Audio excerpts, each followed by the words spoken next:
जिसके अंदर सीट जब खत्म हुई मंगलवार के दिन, सुबह 9 बजे वोटिंग शुरू हुई, शाम 4 बजे खत्म हुई।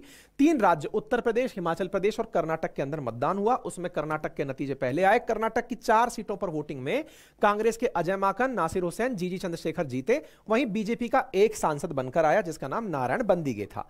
हिमाचल प्रदेश के अंदर सारा की सारा ड्रामा हुआ है जिसके बारे में आज सेशन चल रहे हैं, और यह ड्रामा बड़ा इंटरेस्टिंग हुआ है साहब। क्या हुआ है?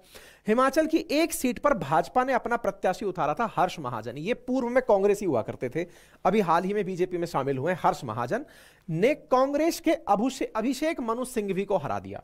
अच्छा, अब यहां पर बड़ा इंटरेस्टिंग फैसला था, और वो क्या था? टेक्निकली 34-34 वोट दोनों को मिले। जीतने के लिए कितने वोट चाहिए थे? 35 चाहिए थे। मैं पहले बता चुका, 68 विधायक हैं हिमाचल प्रदेश की विधानसभा में।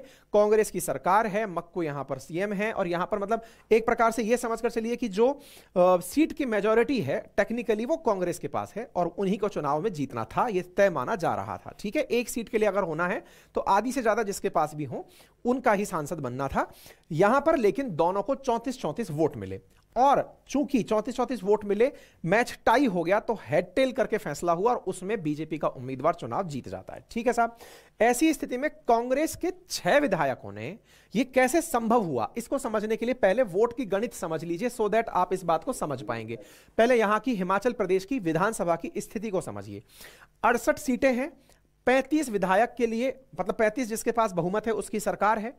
कांग्रेस के पास यहां पर 40 विधायक हैं। 40 विधायक हैं, इसका मतलब यह हुआ कि कांग्रेस का ही उम्मीदवार जीतना तय था, अभिषेक मनु सिंघवी को जीतना तय था। लेकिन हो क्या गया? इलेक्शन के दौरान हुआ यह कि इन 40 में से 6 लोगों ने, 40 में से 6 मतलब यह बचा कि आपके पास 34 रह गए कांग्रेस के पास। इनमें से जो 6 थे ना, ये चले गए बीजेपी के पास। तो 25 और 6 कितना हो गया? 31, और 3 यहां पर आ गया अन्य जो निर्दलीय थे वो। तो 31 और 3 कितना हो गया? 34 जो सांसद है ना, ये बीजेपी ने भी जुगाड़ कर लिए। तो निर्दलीय अपने साथ ले लिए और 6 कांग्रेसी साथ ले लिए, और 34-34 पर आकर जब मैच टाई हुआ और हेड टेल से इनका सांसद जीत भी गया। अब इंटरेस्टिंग फैक्ट क्या है? अब यहीं पे बड़े सवाल खड़े होते हैं, और वो क्या है? जिसके पास 40 हैं वो भी अपना वो सांसद नहीं बना पा रहा है। सर ये तो फिर वैसा ही हो गया, चंडीगढ़ जैसा हाल हो गया। चंडीगढ़ में भी तो यही हुआ था, बीजेपी के पास में अपने पार्षद कम थे, अपना मेयर बना के बैठा गए। एग्जैक्टली यहां पर भी ऐसा हुआ, इनके पास में विधायक कम थे, फिर भी अपना सांसद जिता के ले गए। ये तो खुलेआम एक प्रकार से इसके अंदर गलतियां हो रही हैं। बिल्कुल सही सोच रहे हैं आप। और जब खुलेआम इसमें गलतियां हो रही हैं तो आपको फिर एक दिमाग में चीज आएगी कि कौन सा लॉ ऐसा है जिसको तोड़ करके यह काम किया गया। कहीं तो किसी लॉ के अंदर कमी है। जैसे मैंने चंडीगढ़ इलेक्शन में भी आपको एक लाइन बोली थी, संभवतः आपने उसको जब सुना होगा, तब मैंने एक लाइन कही थी कि एंटी डिफेक्शन लॉ की एम्बिट में, यानी उसकी जद में, अब आपको लोकल बॉडीज, चाहे पंचायत हो चाहे नगर पालिका नगर निगम हो, इनके इलेक्शंस को भी लाना पड़ेगा। एग्जैक्टली यहां पर भी एक ऐसा लूपहोल है जिसको हाल ही में राज्यसभा के चुनाव में यूज किया गया है, और वो क्या है? अब सेशन उसकी तरफ बढ़ रहा है। यानी कि यहां जो हुआ उसमें एक प्रश्न बड़ा बना कि सर इससे बचाव के लिए कोई तरीका नहीं है क्या कि कांग्रेस के विधायक जाकर दूसरी पार्टी को वोट दे दिए? ये तो सिंपली क्रॉस वोटिंग हो गई। तो क्रॉस वोटिंग से बचने का कोई तरीका नहीं है क्या? है। क्रॉस वोटिंग से बचने का तरीका क्या है? वो है एंटी डिफेक्शन लॉ। लेकिन ज्यादा मजेदार बात आप एंटी डिफेक्शन लॉ के बारे में सुने उससे पहले मैं आपको पहले ही क्लियर कर देता हूं, यह राज्यसभा के सांसद के निर्वाचन पर लागू नहीं होता। राज्यसभा के सांसद पर लागू नहीं होता। 2019 में सुप्रीम कोर्ट गया था यह मामला। सुप्रीम कोर्ट खुद बोला कि यहां पर विधायक खुद फैसला लेने के लिए फ्री हैं कि वो किसे सांसद बनाना चाहते हैं। इसका मतलब उनको भी वोट का अधिकार है, जस्ट लाइक जनता, और वो उनकी फ्री विल है। इसका मतलब राज्यसभा के सांसद के लिए वोट देने में विधायकों की मर्जी वैलिड है। टेक्निकली फिर यह निकल कर आया कि यह एंटी डिफेक्शन लॉ का एक लूफहोल तो नहीं है, और अगर है तो सुप्रीम कोर्ट ने ऐसा क्यों कहा?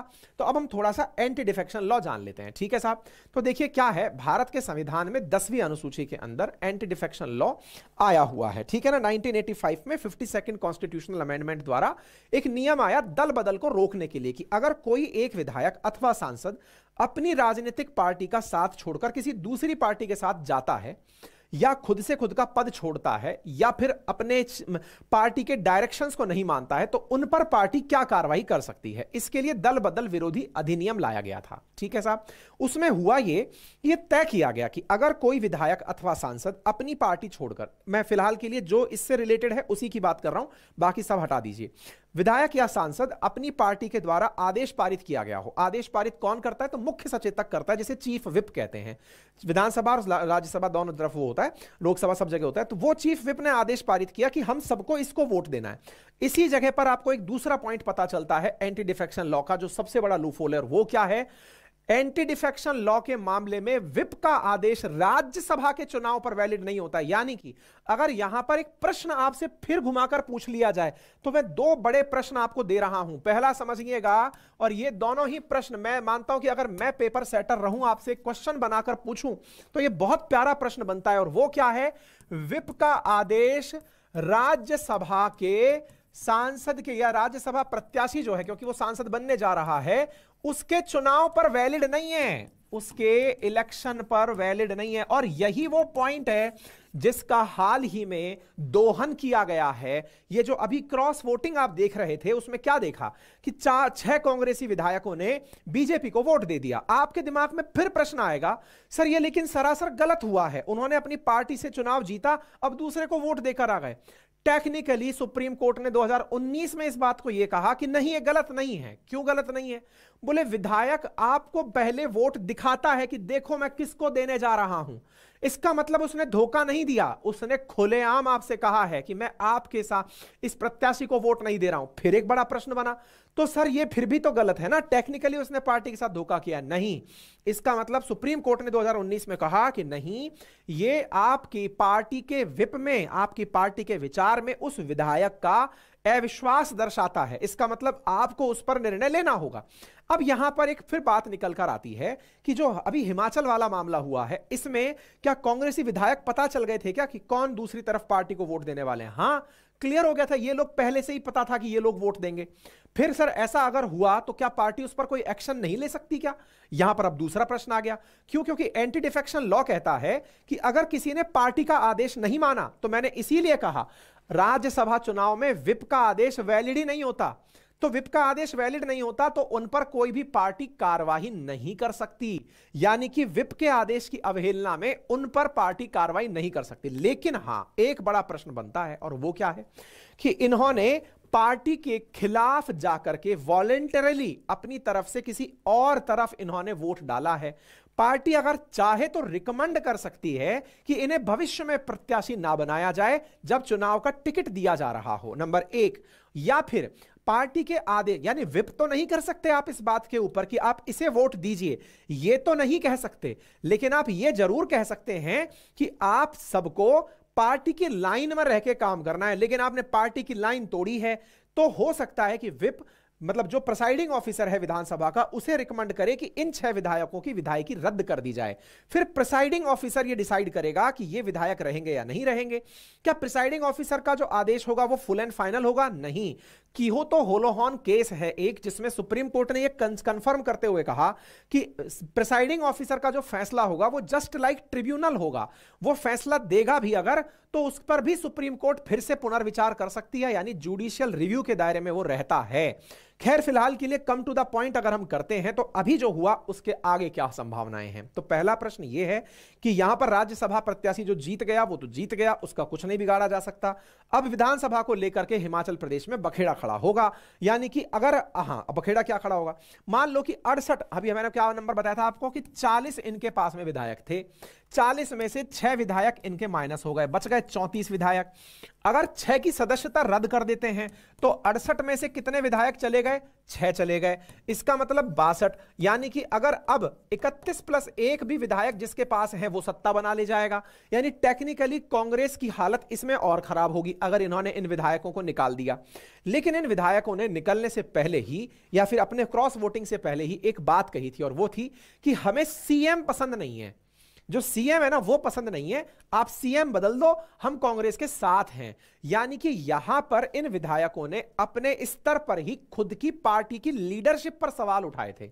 यानी कि क्रॉस वोटिंग से पहले भी ये सीएम के खिलाफ थे, लेकिन पार्टी के साथ थे। बोले हम पार्टी के साथ हैं, हम सीएम के खिलाफ हैं, सीएम बदल। तो ये इनका यहां का लोकल राजनीतिक मसला है जो चल रहा है। तो उम्मीद है कि आप लोगों को ये बात नंबर्स के हिसाब से समझ में आ गई होगी। आप में से बहुत सारे लोग, मुझे मालूम है, कि इस पूरे मसले में राजनीति खोजने आए होंगे कि क्या राजनीतिक तरीके से बातें हुई हैं, क्या यहां पर बीजेपी वर्सेस कांग्रेस होने वाला है क्या। देखिए, मेरा काम अध्यापन का है तो मैं उसे ढंग से कर लूं, वो मेरे लिए अच्छा है। अगर आपको लगता है आपका विद्या लेने का, क्योंकि अपनी पाठशाला डेडिकेटेडली हम लोग टीचिंग की तरफ लेते हुए जा रहे हैं, है ना। हमने इसका नाम भी इसीलिए रखा है और हम इसीलिए आपको बताते हुए भी चलते हैं कि ये एग्जाम से कहां कनेक्ट हो रहा है ना। तो ऐसी स्थिति में आप उस पर फोकस रहें तो बढ़िया है। अगर आपको इसमें राजनीति तलाशनी है वो भी तलाशते रहिए, सही गलत का फैसला करते रहिए। और सही गलत का फैसला कमेंट बॉक्स में कमेंट गंदा करने से बेहतर है कि जब इलेक्शन आए आप सही गलत का फैसला एज ए सिविलाइज्ड सिटीजन आप जाकर के चुनावों में अपना फैसला करें। कमेंट बॉक्स के अंदर जबरदस्ती का किसी को ट्रोल करना, किसी और जो बच्चा बोल रहा है उसको खींच देना, किसी और के खिलाफ चले जाना, उससे बचें। मर्जी आपकी है, ठीक है साहब।